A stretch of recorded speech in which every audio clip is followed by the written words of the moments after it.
dosis, sí tiene dosis, pero son más inespecíficas, por decirlo así. ¿Sí? Porque es un dedito, una hojita, y puede ser hojita grande, hojita pequeña, hojita mediana, una tapita grande, tapita pequeña. O sea, no es tan específico. Entonces el riesgo de complicación es mayor. ¿Qué más? Bueno, un natural dice que es globalista y la científica dice que es especialista. ¿Qué sería el globalista? O sea, tiene un enfoque universal, es más universal, ¿no? Totalitario, ¿no? Que, o sea, ve a la persona, ¿no? En forma global. Ya, analiza al individuo con su entorno, ¿a eso te refieres? O sea, como individuo. ¿Y la medicina científica? Es más específico. Ve el problema específico de la persona.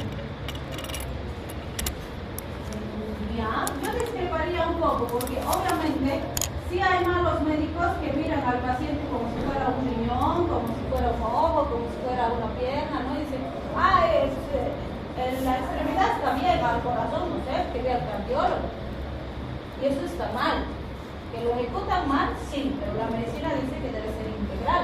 Por esa razón, el concepto actual de salud no hace referencia solo a la ausencia de enfermedad como era hace años, ¿no?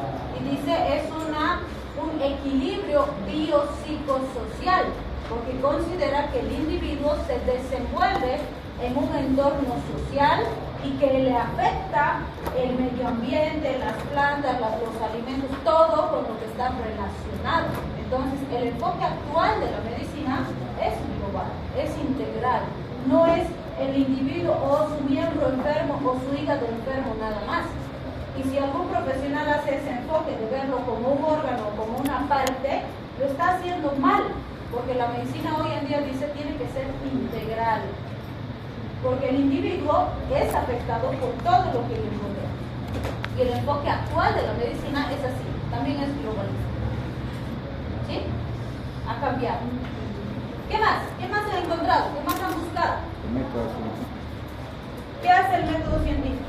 La medicina convencional tiene método científico, la medicina no cuenta con eso. La medicina científica se basa en el método científico. Como hemos visto, esos 20 años de estudio que nos llevamos para analizar, hacer pruebas, experimentar, etcétera, y saber, nos permite tener una idea más clara del impacto que vamos a producir cuando aplicamos un fármaco determinado. ¿Sí? En cambio, la medicina natural no aplica método científico, es empírica. Se pasa de generación en generación por conocimiento empírico de personas que les enseñan a otras personas y así se aprende. No tiene base científica. ¿Sí? ¿Qué más?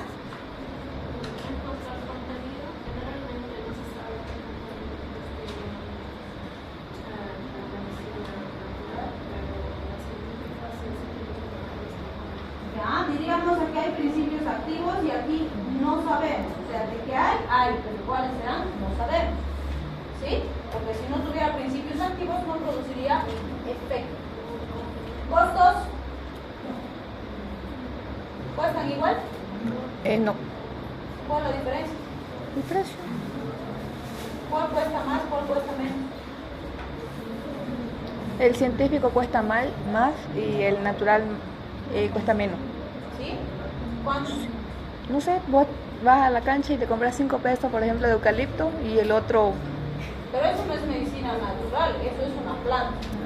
Ah. Igual voy a la farmacia, me compro un pesito para el amor.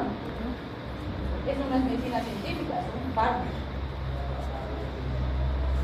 La medicina natural quiere decir que voy a ir a un médico naturista y le voy a pagar para que me atienda.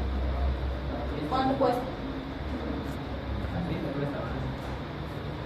La consulta de un médico naturista particular, vamos a decir, porque sí hay en los hospitales también, en los seguros, van al tercer nivel y dicen, médico naturista, atención, lunes, miércoles, viernes, de 8 a 12, sí hay. Que está dentro de los seguros de salud, sí. Pero si van privado, un médico naturista te cobra entre 300 y 1.800 bolivianos la consulta. ¿Dónde más barato? Entonces yo siempre les digo mentira que el naturista cuesta más barato y sus tratamientos son caros. Dependiendo qué cosas te pide y cuánto tiempo te va a hacer su tratamiento. Entonces, no decir que es más baratito, mentira. No es. ¿Cuánto cobra un médico general graduadito?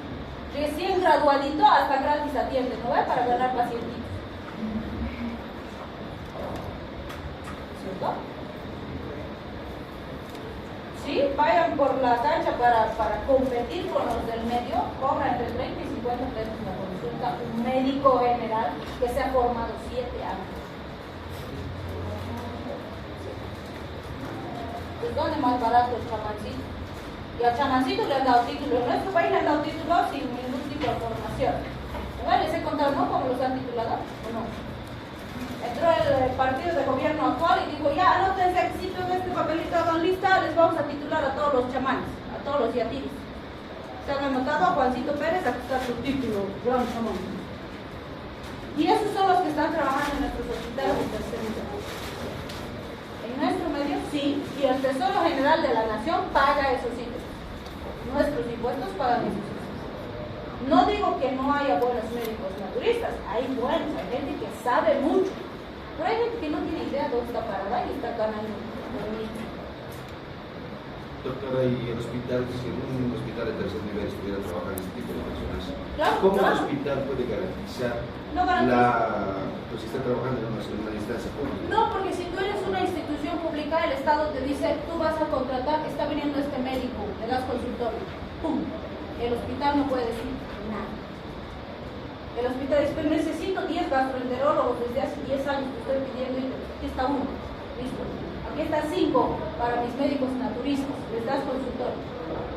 Así funciona en nuestro país, tristemente. ¿Qué va a decir el hospital? ¿Va a garantizar los resultados? No. Porque el paciente es el que va a decidir si quiere sacar ficha para el naturista. Saca pues y lo atiende. Así funciona en nuestro país, lamentablemente. ¿No? Como te digo, sí hay médicos que son muy capaces, que manejan muy bien la herbolaria, por ejemplo, yo he conocido gente que ha estudiado mucho y que saben lo que hacen. Pero hay gente que políticamente se anotó en la lista y no tiene idea de lo que es y lo que tiene que hacer y está ganando con un título. Y tenemos médicos que se han formado 7 años con ustedes y que no consiguen trabajo, que están vendiendo cosas, o están en una tiendita, o están trabajando en una fotocopiadora, o manejando un taxi, y son médicos. La política mata a profesión, que no está bien. Pero en nuestro país es así. Yo no tengo nada en contra de los médicos naturistas ni que los titulen, pero digo, así como a ustedes les exigen que estudien y se formen, que les exijan también pues a ellos. El que va a tener título, que demuestre que sabe, porque así va a cumplir el principio de la medicina, no hacer daño. Nada más. Eso es equidad. Y así debería ser. Pero lamentablemente no es. Pero bueno, de política no vamos a hablar. Y como te digo, no, los hospitales no se pueden hacer cargo porque obviamente es algo que les han impuesto políticamente y ellos tampoco pueden meter sus manos al fuego por algo que ellos no han formado. ¿No? Pero están trabajando mano a mano en el mismo hospital porque así se ha establecido a nivel político. ¿Okay? Entonces sí hay. Tenemos ese tipo de situaciones en nuestro país. Bien, entonces, ¿este ejercicio para qué es? No para que digamos la medicina natural no sirve, no, de ninguna manera, porque les vuelvo a decir, sirve. Yo he conocido gente que maneja medicina natural muy bien y que ayuda a las personas, a los pacientes. He conocido médicos naturistas que veían al paciente y le decían, no, mira, lo que tú tienes necesita la atención de un profesional médico, tienes que ir a un hospital. O les decían, no, lo que tú tienes no te va a poder ayudar el médico, yo te voy a ayudar. Y los ayudaban. ¿Sí? Entonces yo he conocido gente así. Que sí hay en nuestro país, que saben mucho por el conocimiento ancestral y demás, ¿sí? Y también he conocido médicos científicos que no saben dónde están parados, porque también hay gente que se forma mal. ¿Por qué? Porque si la nota de aprobación es 51, ¿qué quiere decir? Que 49% no sabes, y 49% no necesitas para atender al paciente, ¿no? O porque compra exámenes, hace chanchullo en los exámenes, saca su celular y aprueba, sabe. ¿No? Y así se gradúan. Sí, hay gente que se gradúa así, sin saber. Entonces también, en ambos lados hay gente mediocre. Ustedes no tienen que ser Por eso es que su principal objetivo al estudiar medicina es saber. Sí, es urgente aprobar, queremos aprobar rápido, es cierto, es lo urgente, pero lo urgente no debe perjudicar que ustedes vean lo importante. Lo importante es que sepan, porque van a manejar vidas. ¿Sí? Entonces, para eso es que hacemos este análisis. Ahora yo les digo, ¿por qué es importante esto? Porque en nuestro medio la medicina natural está bien metida, no solo en la población, sino en los hospitales también. Y tenemos el concepto errado de que porque es natural es más barato, de que porque es natural es inocuo y no produce ningún daño y no tiene ningún riesgo, y eso es absolutamente falso. ¿Sí? ¿Por qué? Y aquí yo les digo, vamos a comparar la marihuana, conocen la plantita, ¿no? De la marihuana, que además es su despierto, para que atiendan. Entonces ya no se está deforme mi marihuana. Entonces, ¿por qué la marihuana? Porque nos permite hacer esa relación y ese análisis. La planta de la marihuana, que sería lo que usa la medicina natural, porque usa las plantitas enteras, tiene muchos principios activos diferentes. ¿Tiene principios activos? Claro que sí. Por esa razón produce un efecto en el paciente. Si no tuviera, no produciría efecto. ¿Sí? Entonces fíjense, la marihuana como planta tiene más de 360 componentes diferentes.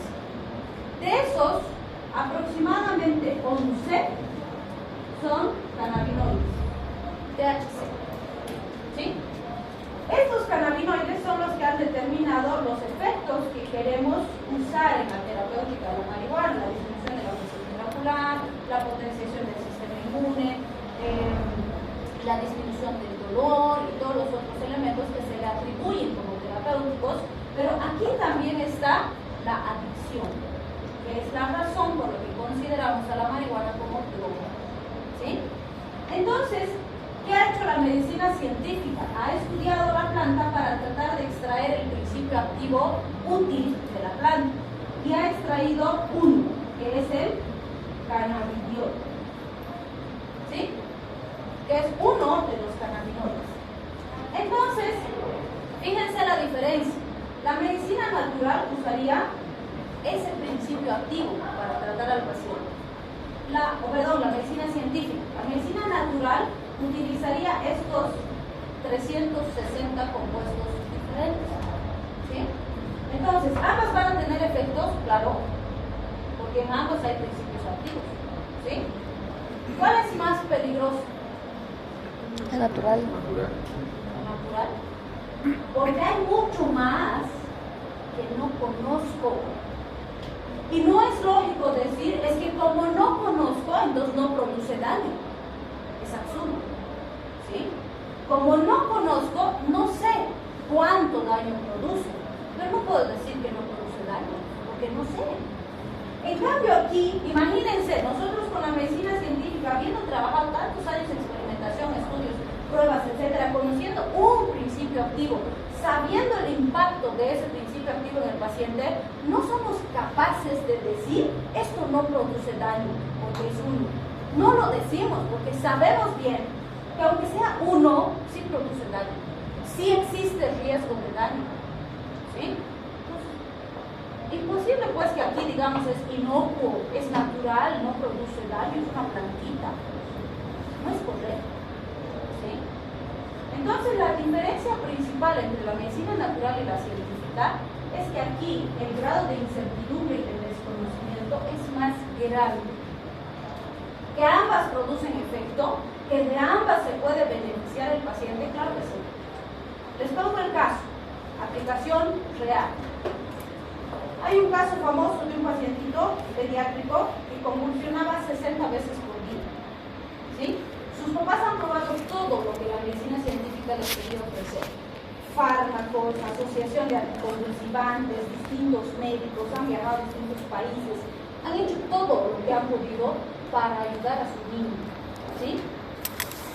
Finalmente han llegado a usar cannabidiol, lo que les ofrece la medicina científica, cannabidiol. Con el cannabidiol, esa bobita convulsionaba alrededor de 2 a 6 veces por día. Comparado con 60 veces por día, era una gran diferencia, ¿no? convulsionaba todos los días. Con el aceite de cannabis de la planta completa, ese niño convulsionaba entre 2 a 3 veces por mes. Entonces, a esos papás yo les puedo decir, no, miren, no, pues tiene tantas cosas, no. Esperaremos nomás unos añitos, unos 10 años más, y recién vemos qué le podemos dar al niño, porque mientras pues tengo más con el CBD. ¿Ustedes creen que esos papás van a preferir eso a esto? A pesar del riesgo, de ninguna manera. Porque ese niño convulsionando todos los días no aprende, no come, no juega, no vive. Entonces es lo que decimos riesgo beneficio. En ese pacientito, ¿el beneficio supera el riesgo? Sí. Porque por lo menos va a tener más calidad de vida. ¿Sí? Y no podemos esperar ni decirle a esa familia que espere a que tengamos más evidencias. ¿Sí? Porque esto es más seguro. Sí, pero es menos seguro. Entonces hacemos ese análisis. ¿Se dan cuenta? Pero si tengo un paciente que tiene glaucoma y bueno, pues tengo fármacos para el glaucoma que me dan muy buen resultado y esto no es necesario porque tengo el mismo efecto, pero con menos riesgo, no, pues a ese le voy a decir, no, tú no puedes consumir cannabis, toma el fármaco, ponte las gotitas del fármaco, no necesitas cannabis. ¿Sí? Entonces, ahí es riesgo-beneficio. Y como les digo, la medicina natural no es mala, pero nos falta saber. No nos podemos quedar con esto. ¿Por qué? ¿Qué les hace pensar esa diferencia de efecto en ese niño? ¿Por qué piensan que habría esa diferencia con esto y esto? Si le estamos dando cannabinoides en ambos casos. La dosis. No. Podría ser las dosis, pero en teoría la dosis que recibía de aceite era similar a la dosis que recibía de CBD. Los otros Lo principios activos. Otros principios activos. O sea, no se olviden que aquí hay 11 más, o bueno, 10 más, y algunos otros aquí. ¿Sí? Alguno de estos, no sé si de aquí o de aquí, tiene que potenciar a este. Por esa razón, esto es más efectivo. Necesitamos saber cuál para asociar y que podamos darle el mismo resultado solo con esos dos compuestos o solo con esos tres, y así disminuimos potencialmente el riesgo. Pero para eso necesitamos estudiar, necesitamos investigar. ¿Sí? Y hay pacientes que no pueden esperar a que investiguemos. Entonces ellos van a tomar eso. Porque el beneficio justifica el riesgo. Pero para los que sí pueden esperar, tenemos que hacer eso. Para ofrecerles mejores oportunidades de tratamiento, tenemos que investigar. Porque ustedes como médicos tienen que investigar. Es súper importante la investigación en nuestra área. ¿Sí? Pero fíjense, dentro de estos 360 compuestos diferentes hay hidrocarburos, hay terpenos, hay ceras. Les menciono algunos hidrocarburos: gasolina, tiner, clefam. ¿Eso es bueno para la salud? No. ¿Por qué creen que el riesgo de tener cáncer de pulmón fumando marihuana versus fumando tabaco es 200 veces mayor? Porque aquí hay cosas que también son muy peligrosas. Por eso es que a un paciente que con esto o con otras cosas puede estar bien controlado, no le voy a dar esto. Entonces ahí es que yo tengo que generar ese equilibrio y ver riesgo-beneficio. Si el riesgo supera el beneficio, no le doy. Pero si el beneficio justifica el riesgo, le voy a dar, a pesar del riesgo. ¿Sí? Entonces, cada caso se tiene que valorar de forma individual. No hay absolutos. No vamos a decir, no, es una droga. No. Porque muchos de los fármacos que hoy tenemos, como la morfina, que nos sirve para controlar el dolor, también tienen un origen similar. La planta del opio. ¿Sí? ¿Se producen drogas ahí? Sí. ¿Produce tolerancia y dependencia? Sí. Pero si tengo un dolor visceral de amplia magnitud, voy a usar un opioide. Porque eso me va a ayudar a estabilizar a mi paciente. Si esto produce un efecto en mi organismo, es porque yo tengo receptores de cannabinoides. Tenemos receptores TH1 y TH2 en nuestro organismo. Tenemos endocannabinoides. Entonces, esta sustancia química sí puede ser benéfica para la salud del paciente, pero tengo que saber cómo manejar. Tengo que saber cuándo y tengo que estudiar más para darle un mejor fármaco al paciente. ¿Sí? Entonces, ambas son útiles, ambas son buenas, pero con esta conozco menos. Si quiero que esto sea más útil para mi paciente, tengo que seguir estudiando para conocer más. En ambos casos va a existir siempre el riesgo. Si es grosera, no existe. Pero mientras más sé, mejor puedo ayudar sin hacer daño. ¿Sí? Y eso es lo que no se tiene que olvidar jamás. ¿Está bien? Muy bien. Entonces, decíamos, el fármaco es una sustancia específica que puede ser natural, semisintética, sintética, puede tener un nombre genérico o comercial. Hemos dicho que el genérico es universal y esa es la razón por la que debemos manejarlo bien. El comercial varía de país en país, varían los costos en base al comercial y es una ayuda fácil para que el paciente conozca el fármaco. ¿Sí? Entonces, debo dar el genérico, pero puedo recomendar alguna marca comercial. ¿Sí? Ese efecto que produce esa sustancia específica puede ser específico o inespecífico. Más específico siempre va a ser igual a menos efectos adversos. Menos específico siempre va a ser igual a más efectos adversos. ¿Sí? Bien. Ese fármaco, que es una sustancia específica y que actúa en mis seres vivos, va a producir cambios en su función celular y en base a esas respuestas que se han podido evidenciar, se han determinado distintos tipos de respuesta farmacológica.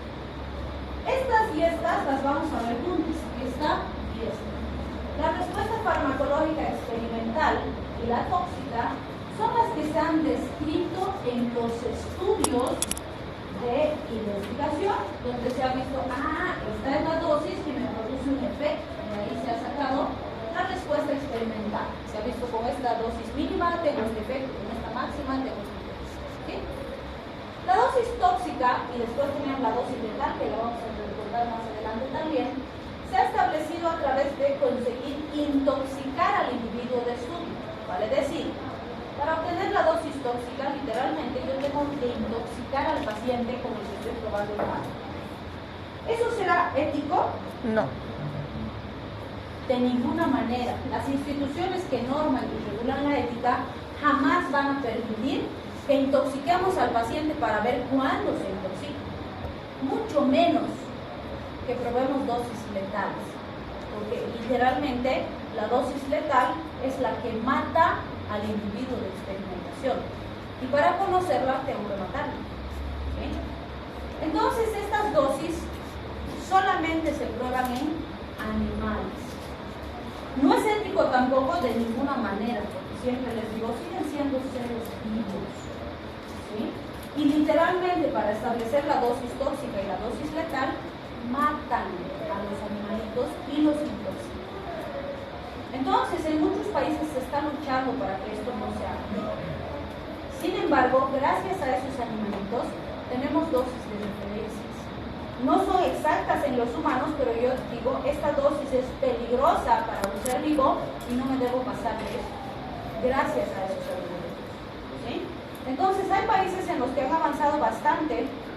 Se ha prohibido, por ejemplo, probar dosis tóxicas, dosis letales, para cosas que sean de cosmética, de belleza y de ese tipo de cosas de estética, ¿no? Porque dice, eso no está salvando la vida de nadie.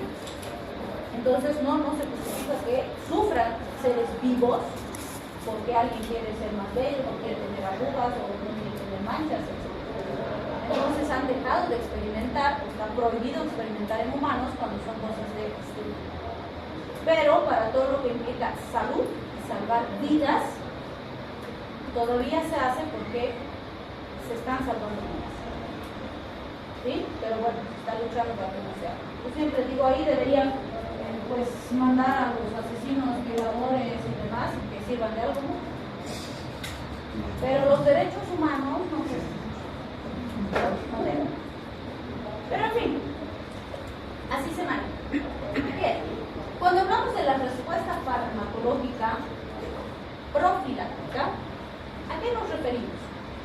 sería un tratamiento profiláctico? Preventivo. Muy bien, profilaxis hace referencia a prevención. ¿Qué ejemplo podrían darme de un tratamiento profiláctico? ¿Vacunas? Por ejemplo, la vacuna contra el COVID es profilaxis. Por definición, la profilaxis implica que es la aplicación de una técnica, un proceso, una vacuna, etcétera, para prevenir una enfermedad. Por lo tanto, si nos vacunan contra el COVID, evita que nos enfermemos de COVID. No. Entonces, profilaxis de enfermedad. ¿Qué es profilaxis? Porque sí es una medida profiláctica. Para prevenir que se agrave, ¿Perdón? para prevenir que algo se agrave, digamos que no lleguemos a por ejemplo el COVID, ¿no?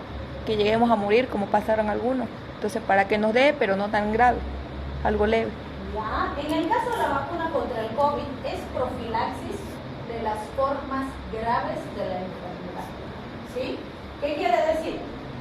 Si estoy vacunado y me da COVID, o sea, porque sí me puede dar, no hace profilaxis de enfermedad, hace profilaxis de formas graves. ¿Qué quiere decir? La probabilidad que tengo de debutar con un cuadro grave y necesitar ventilador y estar en terapia intensiva baja potencialmente. ¿Ha servido para eso? Absolutamente, la estadística lo demuestra. ¿Sí? Pero una vacuna es una medida profiláctica, pero no es un tratamiento profiláctico. ¿Sí? ¿Por qué? ¿Qué contiene la vacuna? El virus atenuado. Virus vivos atenuados, proteínas del virus, fragmentos del virus, vectores, ¿sí? Pero no es un fármaco.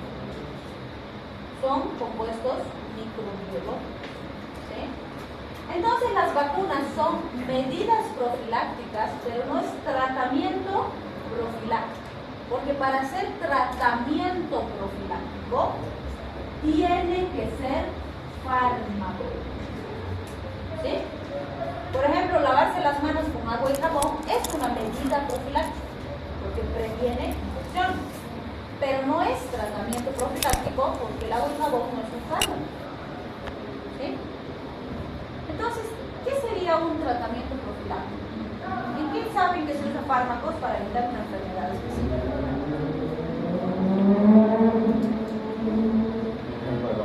He leído que para el virus del herpes, como ya es más curable y que van los brotes, con profilaxis tienes que tomar aciclovir.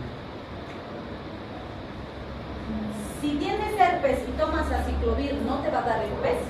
No, o sea,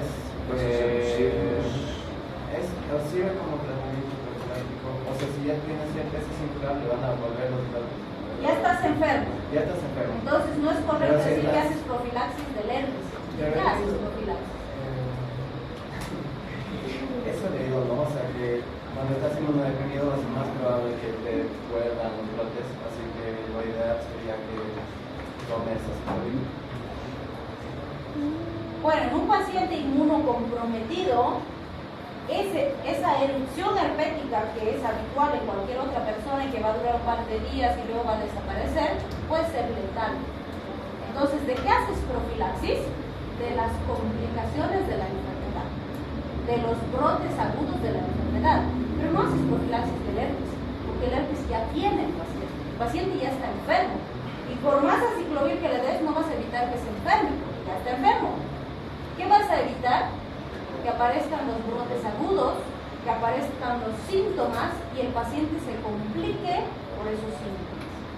¿Sí? Entonces, sí es profilaxis, pero no de herpes. Es profilaxis de los brotes agudos severos de herpes. ¿Sí? Entonces, ahí sí sería tratamiento profiláctico, porque voy a usar un fármaco con el objetivo de evitar una complicación específica. ¿Sí? Pero no de herpes, sino de la aparición clínica de herpes. ¿Sí? ¿Está claro eso? Entonces, ¿en qué más podrían ver un tratamiento profiláctico? La metformina podría ser ¿Para qué? para el ¿Cómo sería profilaxis? Si tomas metformina no te va a dar diabetes. O sea, evita que se complique. Fíjate. Que se complique. Bueno, pero ahí sería un tratamiento terapéutico, ¿sí? ¿Por qué? El paciente ya tiene el diagnóstico de diabetes, entonces yo le puedo dar metformina porque la metformina disminuye la resistencia a la insulina, ayuda a que metabolice mejor la glucosa, que disminuye los niveles de glicemia en sangre. Entonces ya es un tratamiento terapéutico porque está controlando la enfermedad que el paciente ya se ha diagnosticado. No va a evitar que tenga diabetes, pero va a evitar las complicaciones o va a estabilizar, si quieres, los niveles, parámetros del paciente. Los sartán igual estarían todos. Sería un tratamiento terapéutico. Si le das a un paciente hipertenso losartán, él ya tiene hipertensión. Y el losartán, ¿qué le estaría haciendo? Estabilizando, controlando una enfermedad que ya se ha diagnosticado, pero ya tiene la enfermedad. Entonces, cuando hacemos tratamiento terapéutico, es lo que está establecido en la literatura que yo puedo usar en un paciente que tiene un diagnóstico determinado. Tiene faringomigalitis, le puedes dar esto. Tiene hipertensión, le puedes dar esto. Tiene diabetes, le puedes dar esto. Entonces, ese es el tratamiento terapéutico, que es lo que hacemos todos los días. ¿Sí? En cambio, aquí tú le vas a dar un fármaco antes de que se enferme, con el objetivo de evitar que se enferme. Por ejemplo, el internito estaba haciendo una sutura de un paciente que ha llegado con una cortada terrible porque se ha peleado en la calle y le han hecho una prueba rápida para VIH, sale positivo y el internito se ha pinchado. ¿Tiene riesgo de tener o infectarse con VIH? Sí. ¿Se puede hacer tratamiento profiláctico? Sí. Tenemos el PrEP, que en Bolivia no nos llegaba, no sé si ya está llegando, pero hasta hace 2 años antes también no llegaba. Entonces, el PrEP es un preparado de antivirales que el paciente toma cuando ha tenido riesgo exposicional y en teoría estos van a evitar que el virus entre a la célula. Si el virus no entra a la célula, el paciente no se infecta y evitamos el VIH. ¿Sí? Si no tenemos PrEP, lo que normalmente hacíamos en nuestro medio es darle antivirales o retrovirales del esquema de VIH por 2 a 3 meses. Va a tomar, no tiene. Le hacemos pruebas rápidas, va a salir negativo. Puede estar además en periodo de ventana, no hay inmunidad todavía. ¿Sí? Hay que repetir la prueba a los 3 meses, a los 6 meses y al año. Pero en la profilaxis vamos a hacer 3 meses o 4, dependiendo del paciente, a veces 2. Terminamos la profilaxis, repetimos las pruebas. Cuando la prueba del año sale negativa, recién decimos que hemos logrado hacer profilaxis. Este paciente no se ha infectado. ¿Sí? Y así se maneja el VIH. Entonces vean, en este caso que le he dado fármacos con el objetivo de que no se infecte. Si logro evitar la infección, he hecho profilaxis. ¿Sí? En tuberculosis, ¿se puede usar profilaxis? No. ¿Cómo se infecta tuberculosis un paciente? Es endémica en nuestro país, ¿no? Por eso tenemos que saber. Por aerosoles, por las gotitas de flujo. ¿Sí? Entonces, la mejor medida es distanciamiento social, como en el COVID. ¿Sí? Porque si estoy a una distancia que no pueda, aunque esté tosiendo, no va a poder. ¿Sí? Pero si tengo un núcleo familiar que viven los hijitos, los papás, los abuelitos, todos en un solo cuartito, solo duermen ahí porque solo tienen un cuartito. Entonces puedo decirle no, entonces el papá que se vaya a otro lado hasta que se cure, considerando que son 6 meses el tratamiento. Entonces, ¿en quiénes voy a hacer profilaxis? En los pacientes de riesgo, los niños, los abuelitos. El adulto joven que está bien alimentado no necesita profilaxis. ¿Sí? Entonces, sí se puede hacer con fármacos, con el objetivo de evitar que ese núcleo familiar se infecte hasta que el paciente deje de ser infectado.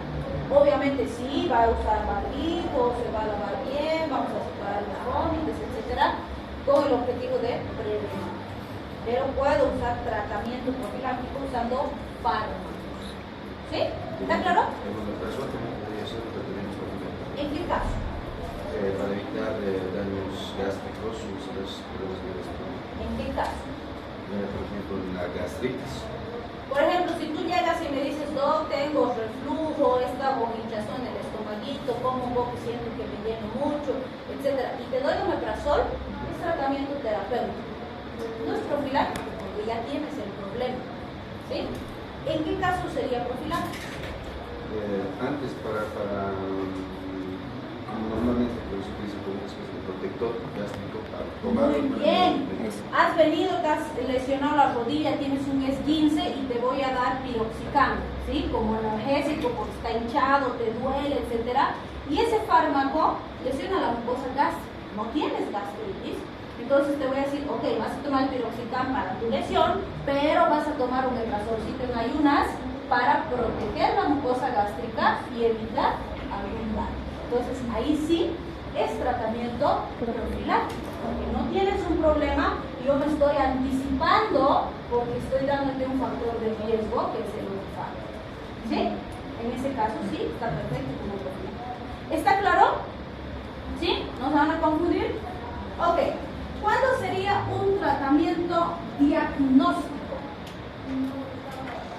Porque fíjense la diferencia. Hace rato hemos dicho, normalmente hago diagnóstico y en base al diagnóstico le doy el tratamiento. Ahora estoy diciendo al revés. Voy a darle tratamiento y después recién voy a hacer el diagnóstico. Son como en casos muy específicos donde se tiene la sospecha de que tal persona tiene una enfermedad, pero por ejemplo en los exámenes de laboratorio nos dan como alteraciones significativas o características de esta enfermedad. Entonces, pongamos el ejemplo de que alguien tiene, por ejemplo, la sintomatología característica de la malaria, pero los exámenes no muestran nada así como contundente y la persona se va agravando. Entonces, ahí los médicos van y, aunque no vean como alteraciones ya de los exámenes o algo que diga que tiene malaria, en casos bien fundamentados se les da tratamiento y cuando después de ese tratamiento, si la persona como que sí reacciona a aquello, se puede decir que entonces se tenía claro. ¿Ya? Muy bien, entonces el tratamiento diagnóstico hace referencia a la aplicación de un tratamiento en base a una alta sospecha diagnóstica, a pesar de que todos los medios diagnósticos existentes no nos han corroborado el diagnóstico que sospechamos. Por ejemplo, tengo un paciente que está enfermo, está con fiebre, está mal, le hago laboratorio, le hago estudios de imán, le pido todo lo que necesito pedir, que normalmente me ayuda a llegar al diagnóstico, y todo sale normal. Todo me sale dentro del rango, todo dentro de parámetros, y el paciente sigue mal. Entonces, en base a la alta sospecha diagnóstica que tengo, yo digo que yo sospecho que es esta patología, aunque los laboratorios no respaldan ese diagnóstico, y le doy tratamiento. Le inicio el tratamiento y el paciente evoluciona maravillosamente, se cura, está sano, está bien. Conclusión, ese era el diagnóstico. ¿Sí? Esto se hace solamente en situaciones excepcionales. De ninguna manera es lo mismo que hacer un tratamiento por si acaso. Como que me llega un paciente, no sé qué tendrá, por si acaso le doy antibacteriano, antimicótico, antiviral, corticoide, todo le doy por si acaso, porque no tengo idea de lo que tiene. Eso es mala praxis, eso es negligencia. ¿Sí? Entonces esto se reserva para casos de altísima complejidad, muy excepcionales, en los que hemos agotado todos los recursos que tenemos y aún así no tenemos un diagnóstico específico. Solamente en esos casos está aceptado dar un tratamiento. Por ejemplo, les digo siempre, ¿no? ¿Han visto Doctor House? Le llegan los casos súper raros, ¿no? Rarísimos que no se ven. ¿Qué hace? Se sienta con su equipo médico y empiezan a integrar, razonar, decir, le hemos hecho este estudio, sale este resultado, pero es compatible con esto, no es compatible con este otro. Y empiezan a pensar qué podría ser lo que tiene ese paciente, ¿no? Y a uno se le ocurre y dice, le daremos esto. Si va bien, ese es el diagnóstico. ¿Sí? No.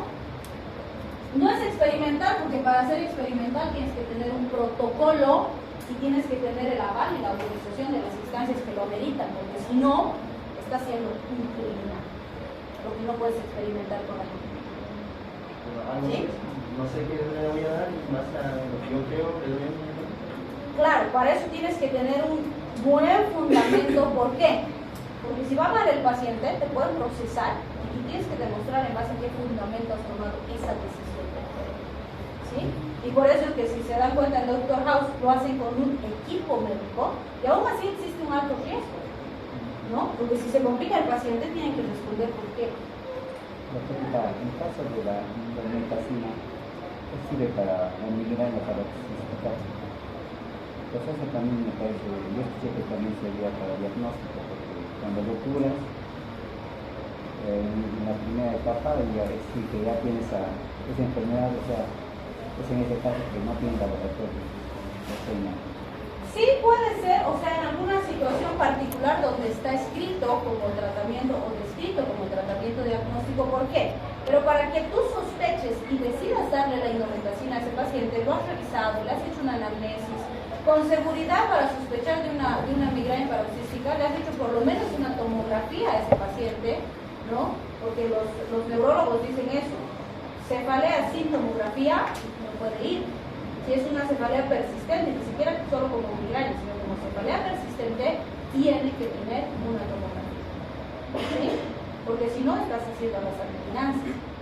Entonces, en esos casos, cuando tú has hecho estos estudios y no sabes con precisión el tipo de cuadro que tiene el paciente y le das y el paciente evoluciona favorablemente, eso te permite llegar a ese diagnóstico. Es decir, sí, era este tipo de migraña. Pero antes de eso has tenido que hacer estudios complementarios. Obviamente, si tienes un paciente con un cuadro migrañoso, no le vas a pedir, qué sé yo, una biopsia de hígado, porque no corresponde. Este caso de la migraña solo corresponde a la mitad del lóbulo de la cabeza, el módulo cerebral, eso es típico la clínica. Por eso, o sea, tu principal herramienta es la parte clínica, siempre. Pero dependiendo del caso en particular, tienes herramientas laboratoriales, estudios de imagen y demás que te pueden respaldar o apoyar en tu diagnóstico, ¿sí? Pero en ese caso, si tú estás en base a tu sospecha clínica administrando un fármaco, es tratamiento terapéutico. Que ese tratamiento terapéutico te puede llevar a un diagnóstico diferencial de un tipo de migraña específica es diferente. Pero tú tenías una sospecha o un diagnóstico presuntivo ya con tu anamnesis, ya con tu revisión física del paciente, ¿no? En cambio aquí no tienes el diagnóstico, ¿sí? Esa es la diferencia. Y como les digo, no es hacer por si acaso los tratamientos, o a ver, así es un cuadro que parece viral, por si acaso nomás, pero le daré antibiótico, no por si acaso. No se hace tratamientos por si acaso, no es correcto, ¿sí?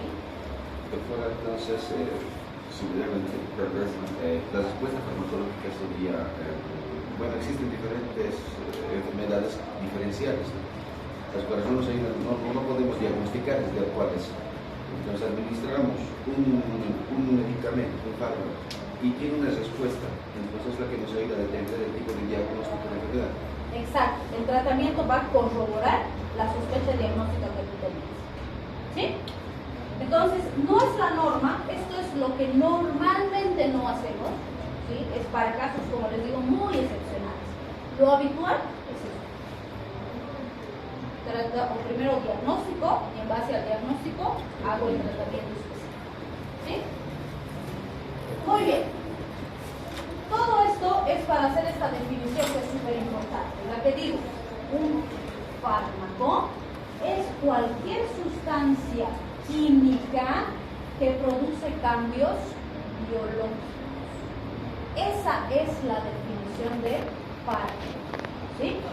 Y eso nos va a ayudar a entender otros conceptos porque vamos a hacer la diferenciación entre fármaco y droga, ¿sí? Les pregunto, ¿fármaco y droga es lo mismo? ¿Será lo mismo? Porque Katzum, que es nuestro libro base, usa fármaco y droga como sinónimos, ¿sí? Y de ahí viene también de Food and Drug Administration, ¿no? La que regula las comidas y las drogas, porque los fármacos los consideran muy tipo drogas, ¿sí? Y gran parte de los autores de farmacología usan fármaco y droga como sinónimos, ¿sí? Yo siempre les digo, no se van a pelear con nadie, decir, no, que mi docente ha dicho que no, porque además no existe medicina basada en la docencia, ¿no? Tiene que ser en base a ciencia. Entonces no se van a pelear con nadie, pero sí considero importante que ustedes sepan qué que no es exactamente lo mismo fármaco y droga. Entonces, esto no está en el caso, no viene del caso, porque el caso maneja los dos como sinónimos. ¿Sí? Entonces, si definimos una droga, decimos una droga es una sustancia farmacológica, porque es una sustancia química que produce efecto biológico. Todas las drogas hacen eso, ¿sí? Pero para ser considerado droga, necesita producir efecto en el sistema nervioso central. Este efecto está relacionado con una sensación de placer, de bienestar, de gratificación en el paciente que consume, y eso hace que quiera volver a consumir, ¿sí? Por eso se relaciona con el abuso de la sustancia. Segundo, produce tolerancia. ¿Qué es la tolerancia? Resistencia. Normalmente cuando hablamos de resistencia hablamos más de bacterias que generan resistencia ante los fármacos. Pero la tolerancia, ¿qué sería? Mayor cantidad de la necesaria.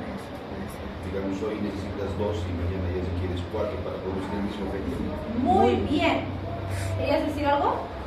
De que, o sea, era parecía como un compañero de que el cuerpo se va como adaptando a cierta dosis y ya empieza a dar efectos y el cuerpo cada vez necesita una dosis más alta para obtener el mismo efecto que era el principal. Muy bien, entonces la tolerancia sería la pérdida progresiva del efecto de la sustancia a dosis repetidas. ¿Sí? Las drogas tienen esa característica. Todas las drogas producen tolerancia. ¿Sí? Entonces, ¿qué significa eso? Que mientras más consumo, más necesito para producir, como ha dicho muy bien su compañero, el mismo efecto. No es más efecto, es el mismo efecto. ¿Sí? Entonces yo les decía, pues siempre les pongo el ejemplo del café.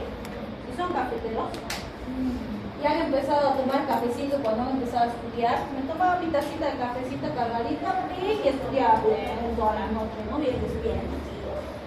Va pasando el tiempo, me tomo mi tacita de café a los 5 minutos. ¿Qué hago? Subo la dosis. 2 tacitas. Y la otra. ¿Sí? Pasa un tiempo, me tomo mis 2 tacitas. Y ahora, pues, para estudiar mi jarra de café. ¿Qué ha pasado? He desarrollado tolerancia. Necesito aumentar la dosis para el mismo efecto. ¿Se dan cuenta? Y con las drogas pasa eso. A medida que el tiempo vaya pasando, voy a tener que usar más para lo mismo. Entonces eso va a hacer que empiece a abusar de la sustancia. ¿Sí? Y eso les digo yo cuando hablamos de marihuana. Bueno, ¿qué definición de marihuana? Pues sabemos que hay consumo. Hablando de marihuana. Antes de que me olvide. Les vamos a subir un link a su grupo de WhatsApp, yo creo que entre mañana y pasado, que es para que llenen una encuestita. Sí, yo sé que son aburridas las encuestas, a mí también me aburre hacer, pero por favor les vamos a solicitar que la llenen. ¿Sí? Es una encuesta para un trabajo de investigación que estamos haciendo con el doctor Josó sobre el consumo de sustancias en los estudiantes de medicina. Es anónima, así que no va a quedar registrada su identidad, no tenga problema con eso. Y es sumamente importante que sean lo más sinceros posibles. Hablan sustancias lícitas e ilícitas porque hablamos desde el consumo de alcohol, que es legal y que se consume en todo el mundo, ¿sí? Hasta fármacos que sabemos que se usan, psicoestimulantes y demás, y por supuesto también consumo de drogas, ¿no? Como les digo yo, a veces quienes me tienen confianza de los estudiantes en general sí me consultan algunas cosas, dudas que tienen, porque sabemos que consumen. Y también es nuestra función como sus profesores orientarles un poco en algunas cosas. Entonces sí, tristemente sí hay un consumo importante. Sabemos que marihuana altísima, pero hay drogas mayores que también se están consumiendo. Entonces el objetivo de este estudio es justamente identificar puntos importantes para poder ver de qué forma se puede apoyar a los estudiantes, orientarlos para que no lleguemos a consecuencias más graves. ¿Sí?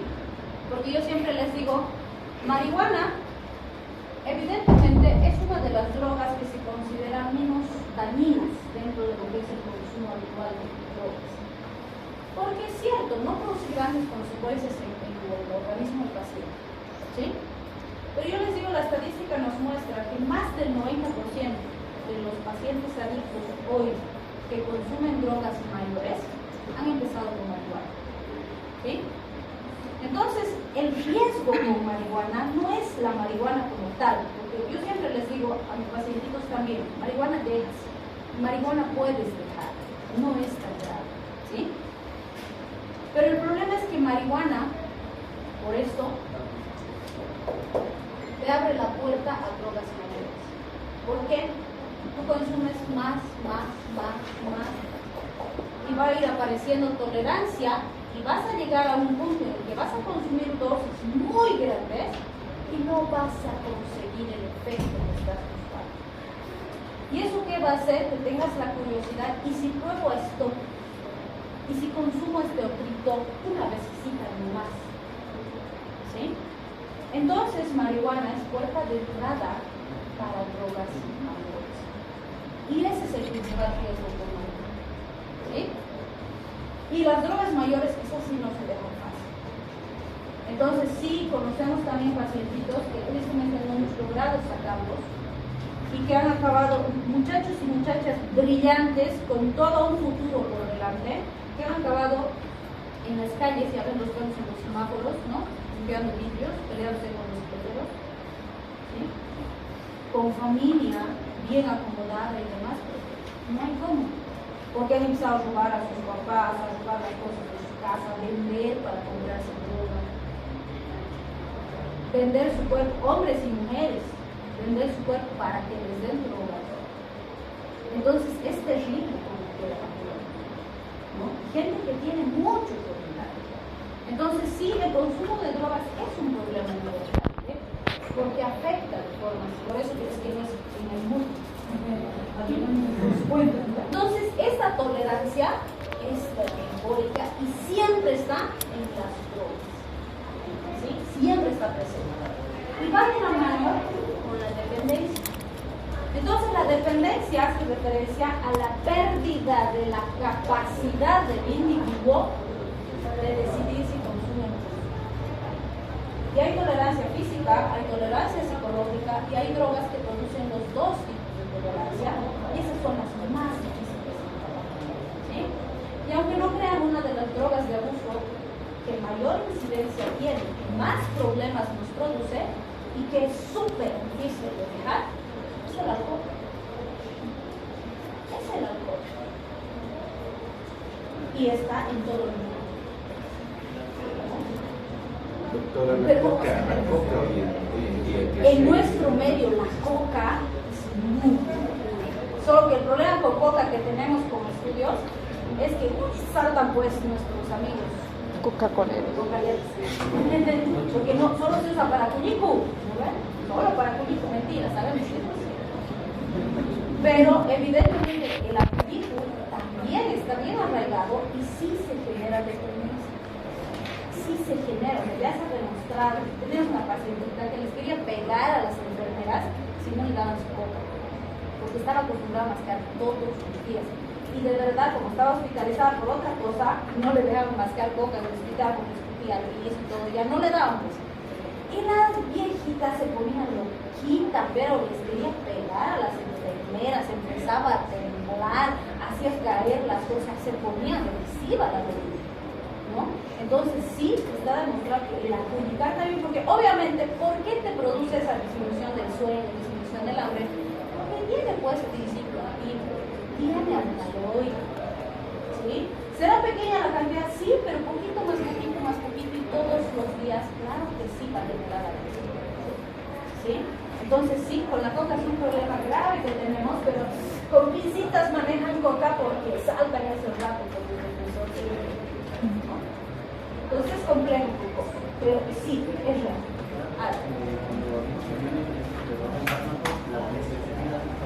Ahorita vas a tocar ese patrón, ¿sí? Entonces fíjense, ahí te hablo como te convito. Tienes ahora mi cenar. Ok. Entonces, fíjense, cuando hablamos de droga, ¿qué decimos? Todas las drogas son fármacos, porque son sustancias químicas que producen un efecto biológico, ¿sí? Pero no todos los fármacos son drogas. Porque, por ejemplo, si te tomas paracetamol, no tienes las características. Pero si hay personas que lo toman, por así decirlo, a diario, que dicen Una cosa es que el paciente sea hipocondríaco y quiera tomar, pero el fármaco como tal no es adictivo, no tiene potencia adictiva, ¿sí? Pero sí hay pacientes hipocondríacos que se quieren tomar todos los días porque quieren, ¿sí? Es cierto, es diferente. Pero esos fármacos, o sea, no todos los fármacos tienen estas tres características. No todo fármaco te va a generar dependencia, tolerancia o acción cerebral, ¿sí? Entonces, no todos los fármacos son drogas. Pero ahí vamos a lo que tú decías. Tenemos grupos de fármacos que tienen características de drogas. Por ejemplo, las benzodiazepinas, diazepam, alprazolam, clonazepam, etc. Producen esto, claro que sí. Vas a ver que esos fármacos son fármacos de prescripción controlada, que no se deberían vender sin una receta valorada, ¿sí? Y son psicotrópicos controlados, entre comillas, vamos a decir, porque en nuestro país todo se consigue sin receta, todo, ¿sí? Solo tienes que saber dónde ir a comprar, absolutamente todo. Claro que sí, porque el tramador no es benzodiazepina, es opioide. Es el grupo de los opioides, junto con la morfina, junto con la codeína, ¿sí? Que son derivados del papaver somnífero, de la planta del opio. Entonces, tiene estas características. Claro, del opio viene la heroína. Tienen características químicas similares, sí. Entonces, por eso esos fármacos se debe controlar cuánto tiempo usamos, en quiénes les damos, qué dosis usamos, y mi paciente tiene que estar vigilado mientras usa, ¿sí? Pero van a ver tristemente, como decíamos aquí, todo se consigue. Segundo, le dan al viejito que tiene trastorno del sueño, ya toma el alprazolam, vas a tomar cuarta tabletita, ring, le dan para 3 meses. Empieza a tomar cuarta tabletita, primero duerme bien, luego aparece tolerancia y ya no duerme. ¿Qué hace? ¿Va al médico de nuevo si tiene su mini farmacia? No, se sube la dosis solita. Y tenemos viejitos que se toman 6 cada día y no duermen. Y además, como en la caja ya no le quieren dar, ya es adicto, viene a la privada y quiere obligarte a que le des para que se compre 3 cajas. Entonces, estamos manejando mal nuestros fármacos. Sí tenemos harta adicción, ¿sí? Y eso ha pasado con el famoso picodín. Un agonista, por definición, es una sustancia química que se une a un receptor y lo activa, ¿sí? Por ejemplo, la adrenalina, que normalmente nosotros producimos, se une al receptor alfa en los vasos sanguíneos y produce vasoconstricción, ¿sí? Se une los beta en corazón y produce taquicardia. Si tuviera un paciente con un paro cardíaco, ¿le puedo dar adrenalina? Sí, porque ¿qué va a hacer eso? Va a obligar a su corazón a trabajar y me puede ayudar a convertir el paro, ¿sí? Entonces, vean, yo puedo usar agonistas químicos, sintéticos, con el objetivo de conseguir un efecto muy fácil. Un antagonista, por definición, es una sustancia química que se une al receptor, pero no lo activa. Y además, mientras esté unido al receptor, no permite que el agonista entre. Por eso es que normalmente asociamos el concepto de antagonista con inhibición, ¿no? Porque va a producir el efecto contrario del agonista. Otros conceptos importantes que necesitamos repasar. Fenobiótico es una sustancia química que no se sintetiza en el organismo. Y podemos ver que tenemos miles de xenobióticos con los que vamos a estar en contacto toda nuestra vida, ¿sí? Ahí vemos fármacos, cosméticos, contaminantes ambientales, alimentos, pinturas, etc. Con todo lo que estamos en contacto, todos, ¿sí? Entonces pueden generarnos efectos, alteración, complicaciones en la salud. ¿Qué sería un veneno? Por definición, un veneno es una sustancia que produce un efecto dañino, ¿sí? Pero el padre de la toxicología nos decía, todo es veneno y nada es veneno. Depende de la dosis. Y la doctora Pardo dice, también depende del Paciente. tiempo. Al tiempo. ¿Sí? Entonces ahora van a ver por qué. El agua, por ejemplo, ¿será dañina? ¿Podrá ser un veneno? Agua, H2O. Sí. ¿Sí? Sí. En grandes cantidades puede que sí. Dosis, El día. Ahora van a ver, la campeona de bebedores de agua se había tomado 8 litros en 2 horas. Ganó el concurso. Estaba yendo a recibir su premio y se desvaneció. Se murió. Y está documentado en la historia. ¿Qué le pasó? Ese cuadro se llama hiperhidremia. Consumió demasiada cantidad en un periodo de tiempo muy corto. Porque si tú te tomas 8 litros de agua en 3 días, ¿te va a pasar algo? No, no te va a pasar nada. Pero ella se tomó eso en un tiempo muy corto. Entonces, eso determinó una descompensación tal en su organismo que se murió. Fue incompatible con la vida. ¿Sí? Entonces, normalmente, cuando yo recibo una sustancia química, indistintamente de la que sea, si recibo en dosis inapropiadas, me puede intoxicar. ¿Sí? Por eso es que otra vez insistimos, los que dicen medicina natural, no son cositas naturales, son inocuas, no tienen ningún efecto adverso, no me crean. Porque si hasta el agua que es tan necesaria para la vida me puede matar en dosis incorrectas, por supuesto que cualquier otra sustancia en dosis incorrectas me puede matar, pues. Entonces no hay sustancias inocuas, depende de sus dosis. Y también depende del tiempo. ¿Sí? Por ejemplo, si se comen unas almendras que ya están pasadas, han debido probar que son cálidas. ¿Por qué? ¿Qué tienen? Ácido cianídrico, o sea, cianuro. ¿El cianuro es tóxico? Sí. Toxiquísimo. Los nazis, ¡pin! Sus tabletitas de cianuro, en 3 segundos se morían cuando los atrapaban. Es re tóxico. Pero esa cantidadcita que comemos en esa almendrita pasadita, picantita, no me va a matar, porque es muy pequeñita, pero se acumula. ¿Sí? Por eso es que decimos nueces, almendras, manís, que ya están verdes, que saben picantes, no coman, porque tienen cianuro. Sí, a veces no, es que cuesta caro pinches almendras. No se las coman, aunque cueste caro. Porque tienen cianuro. ¿Sí? Entonces, vean, si yo como todos los días esa dosis, poquito, en algún momento puede ser suficiente para hacerme daño. ¿Sí? Ok, vamos a quedar aquí. ¿Tienen alguna duda?